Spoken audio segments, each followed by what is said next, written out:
Millet Marvels, changing the way world eats by Tenali Double Horse.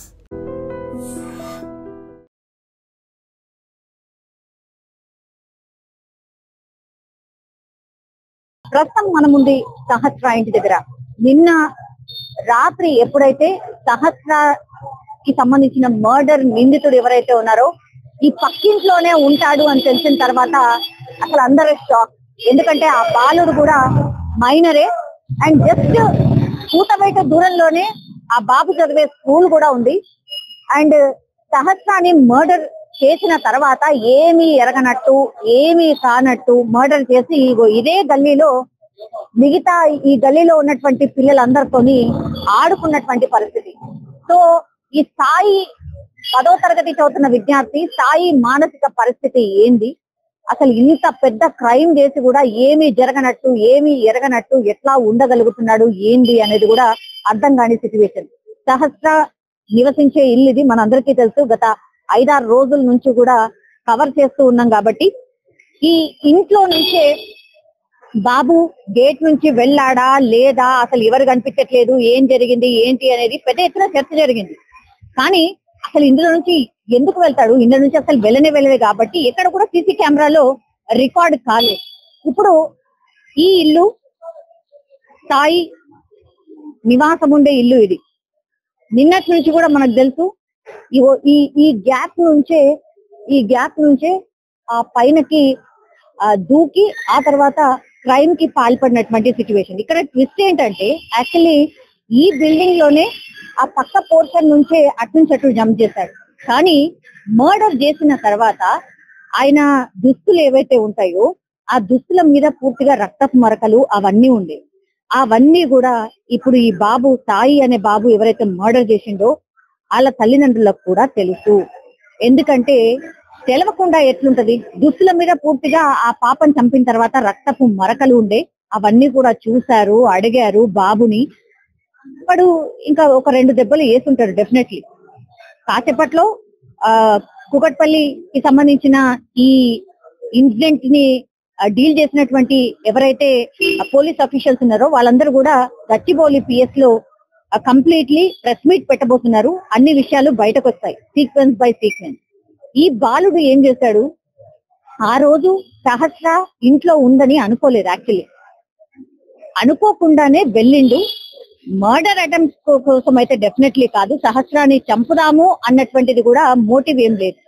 ఆయన వెంట తీసుకువెట్టినటువంటి చాకు ఏదైతే ఉందో ఇంటికి లాక్ వేసి ఉంటుంది, ఎవరు ఉండరు, అందరూ స్కూల్ కి వెళ్ళిపోయి ఉంటారు.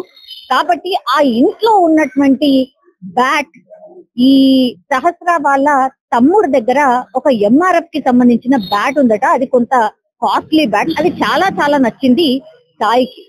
సో చాలా టైమ్స్ ఇది బ్యాట్ ఎంత, నాకు ఇచ్చేస్తావా, ఇట్లాంటివి కూడా ఆ వాళ్ళ తమ్ముడికి అడిగేవాడట.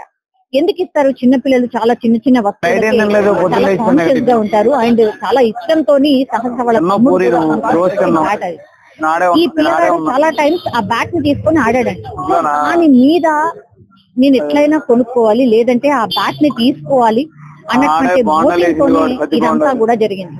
ఎప్పుడైతే ఇంటికి లాక్ వేసింది చాకుతోని ఆ లాక్ ని ఓపెన్ చేసి బ్యాట్ ని దొంగులించొచ్చు. గ్యాస్ ఏదైతే ఉంటుందో అంటే గ్యాస్ బంట లోపల ఉంటది కదా, ఆ గ్యాస్ పైప్ ని కట్ చేయాలి, లీక్ చేసి అగైన్ ఆ బ్యాట్ తీసుకొని బయట. ఇది ఆయన ప్లాన్. చాలా మంది నిన్నటి నుంచి కూడా మనకున్నటువంటి విషయం ఏంటంటే అసలు బ్యాట్ కోసం ఎవరైనా హత్య పూర్తిగా ఒక 80,000 క్యాష్ ఉండే ఇంట్లో. సో ఆ 80,000 క్యాష్ వచ్చాడు. సో ఆ క్యాష్ ఉందని తెలిసే ఇదంతా చేశాడు. ఎందుకంటే మొన్ననే అంటే ఒక 4-5 రోజుల క్రితమే బర్త్డే జరిగింది. ఆ బర్త్డే లో ఆ బ్యాట్ ని కూడా చూశాడు, క్యాష్ ని కూడా చూశాడు. సో దాన్ని దొంగిలించడానికి ఇదంతా కూడా చేశాడు అనేది స్టోరీ అయితే క్రియేట్ అయింది. కానీ తీరా చూస్తే మొత్తంగా ఓవరాల్ గా మనకున్నటువంటి సమాచారం, ఇప్పటి వరకు మనకు అందుతున్నటువంటి విషయం ఏంటంటే కేవలం ఆ బ్యాట్ మీద ఉన్నటువంటి మక్కువ, ఆ బ్యాట్ మీద ఖచ్చితంగా నేను కూడా బ్యాట్ కొనుక్కోవాలి, లేదంటే ఆ బ్యాట్ సహస్ర ఆ రోజు స్కూల్ మెల్లిగా బ్యాట్ ని లాక్ తీశాడు. లాక్ తీసిన తర్వాత మెల్లిగా చోరీ చేస్తూ బయటికి వస్తున్నటువంటి సహస్ర చూసేసింది. ఏదో అలజడిగానే సహస్ర గట్టిగా అరవడం స్టార్ట్ చేసేసరికి వెంటనే ఆ అమ్మాయిని బెడ్ పీకి తోసేసి కంప్లీట్లీ ఆమె పొట్ట మీదనే కూర్చొని ఫస్ట్ అయితే పీక నొక్కడానికి ట్రై చేశాడు. ఆ తర్వాత ఆ అమ్మాయి పరిష్కరించడం స్టార్ట్ చేసింది. దీంతో ఏం చేశాడు, కంప్లీట్లీ ఆమె స్టార్ట్ చేశాడు వెంట తెచ్చుకున్నటువంటి కత్తితోని. ఆ తర్వాత కంప్లీట్లీ 12 సార్లు 13 సార్లు పీకను కట్ చేశాడు. ఆ తర్వాత ఎక్కడ ఆ అమ్మాయిని పొడి చేశాడు మీద, ఎక్కడ పడితే అక్కడ చనిపోయాడు. ఎందుకంటే ఆమె అరుస్తూ ఎప్పుడైతే ఆ విషయం తెలుసుకున్న తర్వాత అరవడం స్టార్ట్ చేసిందో, మా అమ్మ నాన్నకి చెప్తాను, మీ అమ్మ నాన్నకి చెప్తాను అని ఎప్పుడైతే అరవడం స్టార్ట్ చేసిందో, నేను దొరికిపోయాను, నా పని అయిపోతుంది అనుకున్నాడు. కాబట్టి ఇంకా లాభం లేదనుకున్నాడు. పూర్తిగా కంప్లీట్లీ ఆమె పీక, అట్లాగే ఆమె ఒంటి మీద ఎక్కడ పడితే అక్కడ పొడి చేయడం, స్పాట్ లోనే చనిపోయడం. కానీ ఎక్కడ కూడా కత్తి దొరకలేదు. తర్వాత ఈ నిందితుడికి సంబంధించిన ఆనవాళ్ళు దొరకలేదు. ఎవరు చేస్తుంటారో అర్థం కాదు. ఇది పూర్తిగా నిన్నటి నుంచి కూడా ఎక్కడైతే ఈ బాబు బయటపడ్డాడు అది ఎవరి వల్ల అంటే, ఇదే బిల్డింగ్ లో ఒక సాఫ్ట్వేర్ కి సంబంధించిన ఆ రోజు వర్క్ ఫ్రమ్ హోమ్ చేస్తున్నాడు. కాబట్టి ఎందుకు ఆ బాబు అటు ఇటు తిరుగుతున్నాడు అని గమనించాడు. అది కూడా పెద్దగా లో పూర్తిగా ఇక్కడ చుట్టుపక్కల ఉన్న వాళ్ళందరినీ కూడా 300 మందిని విచారించింది విత్ ఇన్ 5 days. సో ఆ 300 మందిలో ఆ బాబు కూడా పోలీసుల ముందు ఏం చెప్పాడు అంటే, చాలా ఘోరం సార్, ఇది చాలా ప్రొఫెషనల్ గా చేసినట్టు అనిపిస్తోంది. పోలీస్ ఆఫీసర్ ని అవుదాం అనుకుంటున్నాను, నిజంగా అని పోలీసులకే ఆ బాబు చెప్పాడట. ఇప్పుడు ఆ బాబు పోలీసులే విసిపోయినటువంటి సిచ్యువేషన్ అయితే కనిపిస్తోంది. ఆ సాఫ్ట్వేర్ ఉద్యోగి ఎవరైతే వర్క్ ఫ్రమ్ హోమ్ చేశాడో, ఇప్పుడు నిజంగా చెప్పాలంటే నిందితులు దొరకడానికి కారణం ఆయనకు వచ్చినటువంటి చిన్న డౌట్. ఏమో సార్, ఆ రోజు ఈ బాలుడు కొంచెం అటు ఇటుగా కొంచెం ఎట్లనో అనిపించింది, మరి ఎందుకు స్కూల్ కి వెళ్ళలేడో ఏంటో అర్థం కాలేదు, కొంచెం అటు అటు తిరిగాడు సార్ అని చూడండి మేబీ అన్న మాట చెప్పాడు. కాబట్టి ఆ యాంగిల్ లో ఎప్పుడైతే సర్చ్ చేశారో పూర్తిగా వాళ్ళ తల్లిదండ్రులను విచారించారు. ఆ తర్వాత ఈ బాబాయ్ చేశాడని నిన్న బయటపడినటువంటి సిచ్యువేషన్. నిన్నటి వరకు కూడా స్కూల్ కి వెళ్ళిండు. నిన్న కూడా ఈ సాయి అనే బాలుని అక్కడ ఈ పక్కనే ఉన్నటువంటి స్కూల్ నుంచి సో అమ్మా నాన్న కూడా ఈ బాబు చంపాడు అన్న విషయం 5 రోజుల క్రితమే తెలుసు. అయినా సరే తెలియనట్టున్నాడు. ఎందుకంటే 2 ఆడపిల్లలు ఉన్నారు, తర్వాత ఒక్కడే మగపిల్లాడు. ఇప్పుడు చేసిన క్రైమ్ అయితే చేసేసాడు. ఎట్లా ఏంటి వాళ్ళకు కూడా అర్థం వీళ్ళని కూడా విచారణ ఎట్లయినా సరే చాలా చిన్న పాప సార్, ఇట్లాంటివన్నీ కూడా ఇమోషనల్ డైలాగ్స్ చెప్పారంట వాళ్ళిద్దరు తల్లిదండ్రులు కూడా. తండ్రి ఏమీ చెయ్యడు, తాగుబోతు. సాయి వాళ్ళ తండ్రి ఏమీ చెయ్యడు, తాగుబోతు. అమ్మ మాత్రం హౌస్ కీపర్ లాగా ఎక్కడో చిన్న ఉద్యోగం చేస్తుంది. 2 ఆడపిల్లలు, ఒక మగపిల్లాడు. సో కుటుంబ భారం అంతా కూడా ఆమెనే మోస్తుంది. కాబట్టి ఇప్పుడు ఈ క్రైమ్ చేసిన తర్వాత అసలు కుటుంబమే ఒక ప్రశ్నార్థకంగా మారిపోయింది. కానీ ఒక చిన్న అమ్మాయిని కాపాడుకునే ప్రయత్నం తల్లిదండ్రులు చేశారు. కానీ ఒక చిన్న పాప ఏ చేయని తప్పు బలైపోయింది కదా. మరి ఇది ఎట్లా అని చాలా మంది ఇద్దరు కూడా, అంటే చంపింది మైనారిటీ, చంపిన వాడు మైనారిటీ. ఇప్పుడు ఎంత దురదృష్టకరమైన విషయం ఏంటంటే, చాలా మంది మాట్లాడుతుంది ఏంటంటే, తల్లిదండ్రులు ఇప్పటికైనా సరే దయచేసి మీరు గమనించుకోండి, మీ పిల్లల గురించి కొంచెం చూడండి, అబ్జర్వ్ చెయ్యండి. ఆ తల్లిదండ్రుల పరిస్థితి ఇదంతా చేయించి ఉండిండొచ్చు ఆ బాలుడితోని అనేది మనకు అర్థమవుతుంది. కానీ ఇది ఎంత పెద్ద క్రైమ్.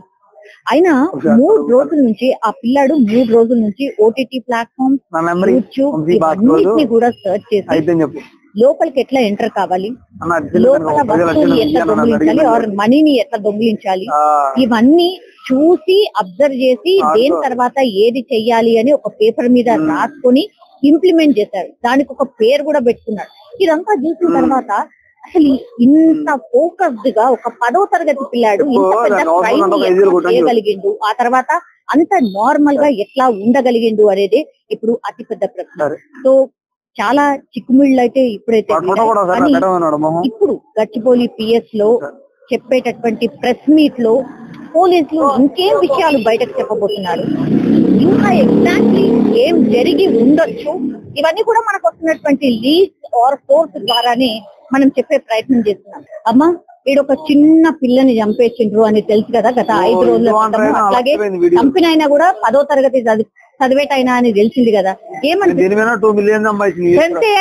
అట్లా వాళ్ళకి ఉంచారాదమ్మా, అందరు జన పిల్లలు ఉన్నారు, అది ఉన్నారు, వాడికి ఇళ్ళే సంఖ్యాయాలి నడి రోడ్డు మీద సంఖ్య, మళ్ళా జైలుకి పోపు రాదు, మళ్ళా 2.4 lakh జైలుకి పంపుకుంటానే ఈ ఇంటి ముందనే చెప్పండి. ఏం తెలిసింది విషయం, ఏమైంది అని చెప్పి ఏం తెలిసింది? ఏం తెరవలేదు. చిన్న పిల్లకి అట్లా సంపానికి వస్తుంది, పసి పిల్ల కదా అయినా కదా, చేసుకో ప్రాణం ఏం ముసలాయమనా, చిన్న పిల్ల వయసుది, వయసుగా రాలేదు ఇంకా, మళ్ళీ ప్రాణం మళ్ళా 2-3 ఏళ్ళు పోతే పెద్ద మనిషి అవుతుంది. అమ్మ వాడు కదా ప్రాణం బతకరాదు, చంపితే వేయాలి. తల్లిదండ్రులు చూసిండ్రా మీరు? మేము చూడాలి అంటారు. మీరు ఏడుంటారు? మేము దయ్యాలగూడలు ఇక్కడనే ఉంటాం. 5 రోజుల నుంచి కూడా వెతుకుతున్నారు అన్న వార్త వచ్చింది కదా, పోలీసు వాళ్ళు అంటే వస్తున్నారు పోతున్నారు, ప్రెస్ మీట్ పెడతారు. ఇప్పుడు పోలీసు వాళ్ళు వస్తున్నారు పోతున్నారు పడుతున్నారు అంటే ఏం జరుగుతుంది? నిన్న పడుకున్నారా? అదే మళ్ళా వాడికి చెయ్యరాదు, అంత పబ్లిక్ మీదనే న్యాయం జరుగుతుంది. మళ్ళా ఆయన ప్రాణం ఎట్లా పోయింది? ఆ పిల్లలు జరుగుతున్నావా అంటున్నావు అమ్మా, అమ్మాయి పాపది ఎట్లా జరిగింది? మళ్ళీ తెచ్చియండి, మళ్ళా ఆ పాపకి తెచ్చియండి, ఆమె బిడ్డకి ఆమె తెచ్చియండి, అప్పుడు వదిలి పెడతదేమో. 9 నెలలు మోసి చేసి సాగపెట్టి ఆమె ఎంత కష్టమైంది. ఆ వానానికి చంపేయాలి వాడికి కానీ ఉంటారాదు. ఆ వానానికి అందరు అదే మాట వస్తుంది, అదే మాట వస్తుంది, చంపేయాలి ఉండరాదు. మేము పక్క గల్లీలు ఉంటామండి. 5 రోజులు 6 రోజులు అయిందండి. ఏం జరిగింది అని అనుకుంటున్నారు మీరు? ఏం జరిగింది అనేది ఎవరికి తెలియదు కదా. ఇప్పుడు అంత చిన్న పిల్లోడు చేస్తాడని ఎవరు అనుకోరు కదా, మనము ఎవరో పెద్దవాళ్ళు చేశారనుకున్నాము కానీ అంత చిన్న పిల్లోడు చేస్తాడు అనుకోలే. అసలు నమ్మలేకపోతున్నాము. పిల్లలతో ఆడుకునే పిల్లలు కూడా భయపడుతున్నారు. ఇప్పుడు భయం వేస్తాను. ఇప్పుడు ఏం చేయాలనేది అర్థం కావట్లేదు. ఇప్పుడు ఆ బాబుని చూసారా అండి? చూసామండి, గల్లీలో ఆడుకుంటాడు. కొంచెం కోపం లాగా అట్లా ఏమన్నా లేదు, అట్లా ఏమి లేదు, మామూలుగా ఉంటాడు, పిల్లలతో ఆడుకుంటాడు, బానే ఉంటాడు. అట్లా ఏమి కోపము అట్లా ఏమీ లేదు, బానే ఆడుకుంటాడు, మంచిగా ఉంటాడు. కానీ మరి మంచిగా ఉండి ఇట్లా చేస్తాడని అనుకోరు కదా ఎవరు. ఇప్పుడు పిల్లలు ఆడుకుంటారని తెలుసు కానీ ఇలా చేస్తాడని ఎవరికి తెలియదు కదా. ఇప్పుడు మనం అలాంటి అబ్బాయిని తెలిస్తే ముందే వదలము కదా, ముందే. 2 ఆడపిల్లలు ఉన్నారు కదా, అంటే వాళ్ళ ఒక అక్క ఉన్నది, ఒక చెల్లి ఉన్నది. ఒక అక్క, 2 ఆడపిల్లలు. వాళ్ళ అమ్మ నాన్న ఏంటంటే వాళ్ళ అమ్మ నాన్న పనికి వెళ్ళిపోతారు. మరి ఆ అబ్బాయి ఏం చేస్తున్నాడని తెలవట్లేదు వాళ్ళకి. అదే తెలవదానికి ఇప్పుడు ఆ బాబు ఇట్లా చేశాడు, రక్తపు మరకులు టీ షర్ట్ మీద అంతా ఉండి వాళ్ళకి తెలిసి కూడా ఏం చెప్పలేదు అంటున్నారు. వాళ్ళు తెలిస్తే ఇప్పుడు మరి తెలుసుకోలేదని తెలవదండి మాకు వాళ్ళకి. మనమైతే చూడలేదు కదా. మరి అంత హత్య చేసిన తర్వాత బట్టల మీద అన్ని రక్తపు మరకలు ఉంటాయి కదా, ఆ చాకు కూడా తెచ్చి ఉంటాడు కదా, ఎక్కడ పడేసి ఉంటాడు? ఇంటనే దాయాలి. అవును, కానీ మరి ఎక్కడ పెట్టాడా ఏంది వాళ్ళ అమ్మ వాళ్ళు చూసారా లేదని మనకు తెలియదు. ఇప్పుడైతే తెలియదు. వాళ్ళు పొద్దున్ననగా డ్యూటీలకు వెళ్ళిపోయి సాయంత్రం వస్తారు. మరి అలా తెలుసుకోలేదు, తెలియదు. ఇక్కడే కదా, పక్కనే కదా స్కూల్. రావు సార్ ఇక్కడే పక్కనే స్కూల్. ఇక్కడ దగ్గరనే ఉంటారు కాబట్టి పోలీసులు చాలా మందిని విచారణ చేశారు కదా. అవును చేశారు. ఏం చెప్పారు, ఏం తెలిసింది, ఏం చేయలేదు, మీకు ఈ 5 రోజులు ఏం చెప్పారు? అసలు మాకే తెలియదండి. మాకే అర్థం కావట్లే మైండ్. ఇంత చిన్న పిల్లోడు చేశాడంటే ఆడుకొని గల్లీలో మా కళ్ళ ఎదురుగా ఆడుకునే పిల్లోడు ఇట్లా చేస్తే ఎవరికైనా నమ్ముద్ది అవుతుందా? ఇప్పుడు మనం మంచిగా ఉంటాము. ఇప్పుడు ఎవరి క్యారెక్టర్ ఎవరికి ఉంటది మనకి ఎట్లా తెలుస్తుందండి? మనకు తెలియదు కదా.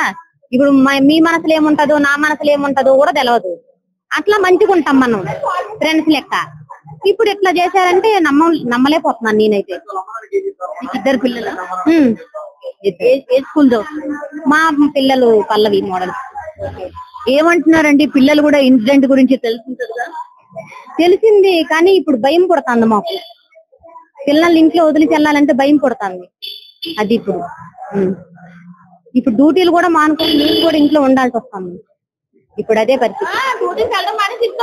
మా పిల్లల్ని ఇంటిగా వదిలేసి రావాలని భయవేస్తుంది. మా పిల్లల్ని 10th క్లాస్ పిల్లలకి అంత ధైర్యం ఉన్నదంటే చిన్న చేయడానికి గ్యారెంటీ ఏంటండి? ఇప్పుడు కాదు, మేము ఇళ్ళ పల్లి పోతాం. మేము పొద్దున్న లేసి పని పోవాలంటే పిల్లలు వెనక తీసుకొని ఎన్ని తిప్పుతాం మేము పిల్లల్ని. స్కూల్ మానిపించుకొని పిల్లలు తిప్పగలుగుతాం? మేము తిప్పలేం కదా. సరే పిల్లల మాటకి మనమని ఇంట్లో ఒంటరిగా పడుకుంటున్నాం. ఎవడన్నా చంపడానికి గ్యారెంటీ ఏంటి? ఎవడన్నా చిన్నపిల్లలు చంపాడు, పెద్దోడు చంపడానికి గ్యారెంటీ ఏంటి? అసలు ఆ పిల్లల్ని అలా వదిలేకూడదని తల్లిదండ్రులు పెంపకం పోలేదు. మెయిన్ చూసారా మీరు? వాళ్ళ పిల్లల్ని ఎప్పుడు చూడలేదు మేము. ఆ పిల్లని కూడా ఎప్పుడు చూడలేదు నేను. అని పిల్లలు ఏమవసరం బయటకు వచ్చి పని స్కూల్లో ఉంటే సండే వస్తే ఇంట్లోనే సరిపోద్ది పిల్లలకి. బయటకి ఏం పని? ఆడపిల్లలు బయట తొందరగా పంపం కదా మనం. మగ పిల్లలు పంపడం బయటకు ఆడపిల్లలు పంపం. కానీ ఆ పిల్లడికి మాత్రం గ్యారెంటీగా రోడ్డు మీద చిన్న వాడికి చట్టం మంచి పని కదన్నారు కానీ మంచిదే. ఇలా చేస్తే 2వ పిల్లడు చేయడం మానేస్తారు. అన్ని తీసుకెళ్తారండి, జైల్లో పెడతారు. 1 సంవత్సరం పోయాక తీసుకొస్తారు తీసుకొస్తారు కదా. మరి ఎవడో ఒక అమ్మాయిని పాడు చేసి చంపేస్తారనే కదా నిండి గర్భిణి ఆ భార్య. కానీ ఆవిడ చంపేలేదా? పిల్లలు అతను చంపేలేదా? నలుగురిని చంపేశారు. అదే పొదేశంలో ఈ పిల్లలను చంపేయండి, ఏం నష్టం ఏం లేదు. చిన్నపిల్లడు మరి అప్పుడు చంపేటప్పుడు తెలియదు. చిన్నోడు నేను చిన్నోడు నాకు ఏమన్నా ఆడు చంపేసి నలుగురిని ఎలా తిరిగాడండి నాకేం అర్థం అవ్వట్లేదు. పోలీసులు ఎంత ఆట కట్టించాడు? 1 రోజా 6 రోజులు అవుతుందా లేదా? ఆ పిల్లోడు మాత్రం బతకడానికి వీలు లేదు. కూడా జరుగుతుంది. నాకు కూడా 4 బిడ్డలు ఉన్నారు. నాకు 4 కూతుర్లు. ఇప్పుడు ఆ పాప జరిగినట్టు ఇంకా జరగదని నమ్మకం ఏం లేదు. కావాలి అసొంటోళ్ళు. ఆయనకు అక్క చెల్లెళ్ళు ఉన్నారంట. వాళ్ళ అక్క చెల్లెల్ని వాడు చూసుకుంటారా? మరి అది న్యాయం కాదు మేడం. జరగాలి. అసలు అటువంటి శిక్షనే పడాలి. మరి దేనికోసం వచ్చాడు అనేది మీకేమన్నా తెలుసా? ఏమిటి గురించి అనేసి మాకేం తెలుసు మేడం. వాడు ముందు కూడా చేసేవాడంట అట్లే. 2-3 కూడా చేసిండంట అట్లా. అంటే చంపడం కాదు, ఇట్లా పైసలు దొంగతనం చేయడము కొన్ని చేసిండంట. కొన్ని ఇళ్ళల్లో చేసిందంట. ఇప్పుడు మరి హత్య చేశాడు కదా, ఆయన బట్టల మీద మరకలు అవన్నీ ఉంటాయి కదా, ఏం లేవంటారు. ఏం లేవంట. అవి ఎక్కడ దాచుకున్నా ఏమో అవైతే ప్రూఫ్ లేవు. అవి అయితే ఏం లేవని అంటారు పోలీసులే అంటారు. మనకేం తెలుసు? మనమైతే పోయి చూడలేం కదా పైకి. అలా మనం రానివ్వరు. మనం అవైతే చూడలేము. వాళ్ళ రోజులకి ఇప్పుడు దొరికింది ఆయన తానంటే. వాళ్ళ రోజులు ఇప్పుడు దొరికిన గ్రేట్. పాపం తల్లిదండ్రులు ఇప్పుడు ఎంత ఇది అవుతారు? తెచ్చుకుంటారా? అంత పెద్ద కూతుర్ని తెచ్చుకోలేదా మేడం? ఇప్పుడు మాకు మేము బతకనికైనా వచ్చిన వాళ్ళం ఉన్నాం. నాకు 4 కూతురు, భర్త లేడు. ఇట్లా పనులకు పోతాము. మరి భయమే అట్లానే. కానీ చేసిందంట దొంగతనం. అయితే చాలా తనం చేసిందంట. ఇట్లా 10 హౌస్లలో మంచి తనం దొంగతనం చేసిందంట. కానీ చంపాడంట. ఫస్ట్ టైం ఈ పాపను చంపిండంట. మరి ఇప్పుడు చేసింది ఆయన వదిలేసిన ఇక వీళ్ళలాగానే వాడిని కూడా వదిలేసిందని చెప్పేసి వీడు కూడా ఇంకోటి కూడా తప్పు చేస్తాడు. అట్లా ఇక వాడిని ఏం చేయలేరు, నన్ను ఏం చేయలేరు, ఇంకోటి కూడా చేస్తాడు. ఇప్పుడు ఆయన ఎంతమంది దోస్తులు మనకు తెలుసా? అది తెలియదు. చేస్తారు మేడం. అటువంటి ఒకసారి ఇంటికి శిక్ష జరిగితే ఇంకోటి చేయడానికి భయపడతాడు. ఎందుకంటే నాకు 4 ఆడపిల్లలు ఉన్నారు. నాకు మొగుడు లేడు. నేను ఇట్లే పనికోతున్నా పిల్లల్ని వదిలేసి. ఎవరు ఎప్పుడు ఏం జరుగుతుందో తెలుస్తలేదు భయానికి. అందుకే జరగాలి. మీ పిల్లలు ఏమంటారు? భయపడుతున్నారు మేడం. ఇంట్లో ఉండడానికి, స్కూల్ పోవడానికి భయపడుతున్నారు, ఇంట్లో ఉండడానికి భయపడుతున్నారు. అది చూసినప్పటితో భయపడుతున్నారు పిల్లలు. వణుకుతుండ్రు. జ్వరాలు పట్టినాయి మా పిల్లలకు. అయితే నమ్ముతారు మా పిల్లలకు జ్వరాలు పట్టిపోయినాయి మొత్తము మా పిల్లలకు. ఆ ఫోన్ లో చూసినప్పుడు దాని జ్వరాలు పట్టినాయి పిల్లలకి. అంత భయపడుతున్నారు, ఇంట్లో ఉండడానికి భయపడుతున్నారు. మేము వస్తాం అంటున్నారు. అంత భయం అయిపోయింది పిల్లలకి. అట్లా మేడం కదా. మీకు ఎప్పుడు తెలిసింది? మాకు నిన్నే తెలిసిందండి, నిన్న మధ్యాహ్నం జరిగింది. నిన్న మధ్యాహ్నం తెలిసేసరికి అందరు వెళ్ళి చూసేసరికి ఇంకా పాప అలా ఉండేసరికి అందరు భయపడి అలా చూస్తున్నారు అనమాట. అంటే సీసీ కెమెరాస్ ఎందుకు లేవు మ్యామ్? సీసీ కెమెరాస్ ఉన్నాయి కానీ వర్క్ చేయట్లేదు. అవి ఏవి కూడా వర్క్ చేయట్లేదు. ఇవి రెండు అయితే వర్క్ చేస్తుంటే. ఇది వర్కింగ్. ప్రతి ఫ్లోర్ కి సీసీ కెమెరాస్ ఉంటాయి. అక్కడ కూడా ఒక సీసీ కెమెరా కనిపిస్తుంది. అది సీసీ కెమెరా వర్క్ చేయట్లేదు. ఈ బిల్డింగ్ లో సీసీ కెమెరాస్ వర్క్ చేస్తున్నాయి. సో ఇవన్నీ తీసుకొని వెళ్ళారా? తీసుకుని వెళ్ళారు. ఎవరైనా అంటే ఇక్కడ కొంచెం ఎవరెవరో తిరుగుతూ ఉంటారు, గాంజా బ్యాచ్, ఇట్లా పోకిరి బ్యాచ్, అలా ఏం లేదండి. ఇదే ఫస్ట్ టైం ఈ గల్లీలో జరగడం. సహస్ర పాప గురించి గానీ వాళ్ళ ఫ్యామిలీ గురించి గానీ మాకేం ఐడియా లేదండి. వాళ్ళు ఎప్పుడు బయటకి రారు, చాలా తక్కువ. వాళ్ళ పని వాళ్ళే చూసుకుని వాళ్ళ వర్క్స్ వాళ్ళకి వెళ్తారు. ఆ పాపకు కూడా నిన్న హాలిడే అంట అనేసి ఇంట్లో ఒకతే ఉంది. అలా ఎప్పుడైనా ఇక్కడ ఇట్లా ఎవరైనా అన్నోన్ కొంచెం అనుమానితులు అలా ఏం లేదు, దొంగతనాలు లేదండి. ఇది మంచి గల్లీ అండి. అసలు ఈ ఏరియా అనేది మంచి గల్లీ. ఇక్కడ పిల్లల్ని వదిలేస్తున్నారంటే చాలా సేఫ్టీ అనేది గల్లీ. కానీ ఇంత పెద్ద ఇన్సిడెంట్ జరిగింది, ఏకంగా హత్యనే జరిగింది. అవునవును, అందరూ అదే భయపడుతున్నారు. ఇదే ఫస్ట్ టైం కదా అనేసి. ఓకే, థ్యాంక్ యూ అండి. సో ఇది యాక్చువల్లీ సీసీ కెమెరాస్ ఉన్నప్పటికీ కూడా వర్క్ చేయట్లేదు అని ఒకటి. సో ఇక్కడ చూడొచ్చు, ఈ బిల్డింగ్ లో ఉన్న వాళ్ళకు కూడా ఏం అర్థమైతలేదు. యాక్చువల్లీ సేఫెస్ట్ ప్లేస్ ఇది, మాత్రం సేఫెస్ట్ ప్లేస్. కానీ ఇన్సిడెంట్ ఎట్లా జరిగింది అనేది కూడా ఏం అర్థం కావట్లేదు అని ఒక మాట వినిపిస్తోంది. ఒకసారి చాలా మంది ఇన్సిడెంట్ తెలిసిన తర్వాత వచ్చి చూసి వెళ్తున్నారు. అసలు ఇంత పెద్ద ఇన్సిడెంట్ ఎట్లా జరిగింది, అది 1:10 ప్రాంతంలో ఎట్లా జరిగింది అనేది కూడా పూర్తి స్థాయిలో అనుమానం అయితే వ్యక్తం చేస్తున్నారు. మీరు చూడండి, 2 sides కూడా అన్ని నివాస ప్రాంతాలే. మరి ఎందుకు ఇట్లా జరిగింది అనేది కూడా తెలియనటువంటి పరిస్థితి అయితే కనిపిస్తోంది. ఒకసారి మాట్లాడే ప్రయత్నం చేద్దాం. అమ్మా, మీరు ఇక్కడ కాసేవ్ సో ఈ ఇన్సిడెంట్ తెలిసిన తర్వాత చాలా మంది వచ్చి చూసి వెళ్తున్నటువంటి సిచ్యువేషన్ అయితే కనిపిస్తోంది. And for more videos, please subscribe to iDream. Please subscribe to iDream. Please subscribe iDream. And please subscribe to iDream. For more videos, subscribe to iDream. please like, share and subscribe to the channel. Congratulations, iDream. Subscribe to iDream. Subscribe to iDream. So subscribe to iDream Media. iDream ki iDream team andarki huge congratulations. Please subscribe iDream Media. Please subscribe to iDream. Subscribe iDream. Please subscribe to iDream. iDream అంటే నా కళల channel subscribe చేసుకున్న నోరు తిరుగుతలేదు, మీరైతే గంట గుర్తు కొట్టండి. For more such videos, please subscribe to iDream. Subscribe to iDream. Please subscribe to iDream. Please subscribe iDream Media. Please do subscribe to iDream. Please subscribe to iDream Media. For best entertainment and information, please subscribe iDream. And don't forget to subscribe to iDream.